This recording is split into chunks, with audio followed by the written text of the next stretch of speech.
Alright, so I'm about to put the intake manifold back onto the, or the upper on back onto the lower on the 95 GT.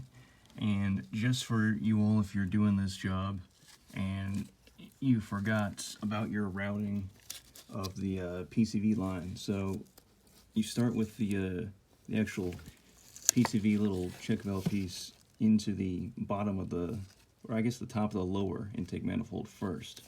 You see if I can get you a better angle right there. So you drop it down in there. And then I actually got a new hose. This is the old hose. And it comes up and takes a 90. And it comes out to about here onto the driver's side valve cover just above it. And the old factory plastic tee broke off right here. And this is the other part of it. You can see it actually broke off in the rubber right there. So I was thinking I wanted to upgrade that before I go back, but this is the layouts of what you have. You have that left side that goes down into the lower intake manifold.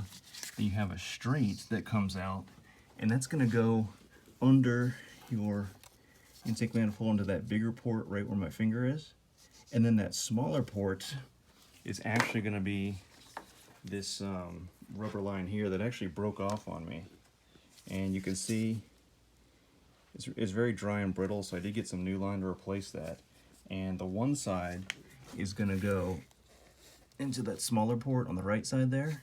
So you're going to make sure you have all these plugged in before you go to put your new gasket on and put your intake manifold on top of the lower and bolt it down. So once you get that line into that smaller port under the manifold, it'll actually kind of run above the driver's side valve cover gasket, and then it'll take a 90 towards the passenger side, and you just kind of gotta, you know, feed it through all these other mess of wires as nice as you can. And then once you get to the passenger side, you have this little, I believe it's the charcoal canister, and it had broken off on me right here. There was still a little bit left on here, but I took it off. It's all dry rotted, so I got new line. I'll pour it into here, and then this was just kind of dangling out the engine bay, so I'm going to figure out maybe some way to zip tie it semi-nicely to maybe this piece here. We'll see. But also, this is another plastic tee. Thankfully, it did not break, but on the other side, you can see that the rubber is, again, dry and cracked out. So I might, if I have enough line left, I'll run it, this line, a whole new line, and it drops down here, and you have this little pickup for your OBD1 scanner. It's actually in the engine bay. All newer cars, it's under the dash. But if you get that out of the way, you can see that this guy, it has a little plastic clip that holds it into the strut tower right here. And it goes down and it goes under here. And it should go, you might have to take this whole wheel shroud out, but it might be right behind there. And if you want to get that involved into it.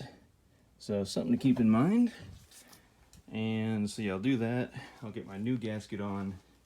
And then the last thing I'll say for the upper intake manifold is this guy, I suspect, because this rubber hose was, you see I had to kind of rip it up to get it off because it was so tight on there, but it's so dry and hard and brittle. It was leaking a little bit of oil. It could have been out of this hose, but it also could have been from the threads here. The silicone is, you know, probably 28 years old like the car. So I might just loosen this fitting, take it off, run some fresh red silicone in there, and that way we'll have no leaks later down the line. I think that's it for this update. If I have any more thoughts, I will catch you guys with another video putting this car back together. Turns out I forgot one thing, naturally. So I got a brass fitting. Yes, it's from China, but what isn't these days? So it's going to be a better thing for a tee over that plastic one, so I don't have to worry about it for a long time. And it has these little divots along the each, I guess, tee side, and the rubber hose grabs it really well. It's a good fit. I cut these new rubber hoses at Advanced Auto Parts. Just go ask them where their rolls of rubber hoses are and size them up. Bring your old ones like I did and size them up on the ID especially, and then the OD just to get it pretty close. And they had this brass T fitting there, so that's going to be much better than a plastic one in a hot engine bay environment. And this is the box I got. I just happened to be walked down the aisle and found it, brass T connector assortment. I'm using a 3/8 one, but you also get a 1/4 inch one and a 5/16 one in this Dorman little box here. And there you go. That's your part number. All right, I think that's it. See ya.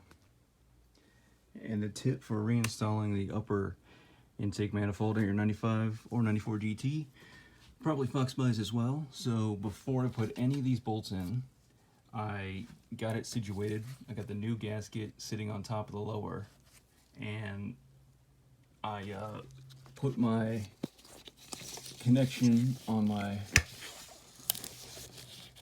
the upper intake manifold first, and then I put it on my brass T. And then, before I drop the upper down onto the gasket, I just got the throttle body started, and I got there's 4 nuts. I got them started, got them hand tight, thereabouts. And then you want to make sure you run this wire, which has your red line and your green line, and they go into a little port here, and then the green line goes into a little port on your EGR. And then after that, you can take your throttle cable, and you can hand tighten it back on to your elbow. And then after that, there's 2 studs coming off the elbow to the exhaust side, I guess, of the EGR, and I got those through the flange here, and I started these nuts. And then you can lower your upper intake manifold down onto the gasket and get your bolts started by hand, all of them. And then don't forget that there's a little clip here that you can slide along, your throttle cable and your cruise control wire. It's going to go here, but don't put it on until after you've tightened all 6 of your intake manifold bolts to spec, and then you can put that on with this little nut here. And then once you lay down your upper onto the lower as you're starting the bolts, just make sure that your gasket, you can see it poking out along all the edges. Mine's a blue Velcro, you can see it here, and it's probably can't see it as much there, maybe a hair. And then on the back, you can see it right to the right of that bolt. And then if I take you back here, you can see it a little bit there on the back side. And then another angle you can peek at is actually underneath the middle section of the upper. If you look in here, you can see it. It's at this corner. It's all the way down through the middle, and then pretty close all the way to the back. And then as long as you get all your bolts started by hand and they go down and you can't pull them back out, you know that they went through the holes in the gasket and they didn't go to the sides.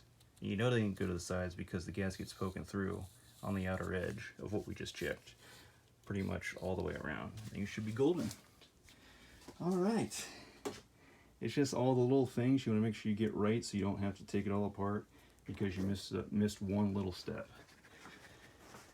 Okay, sweating, but we're getting there.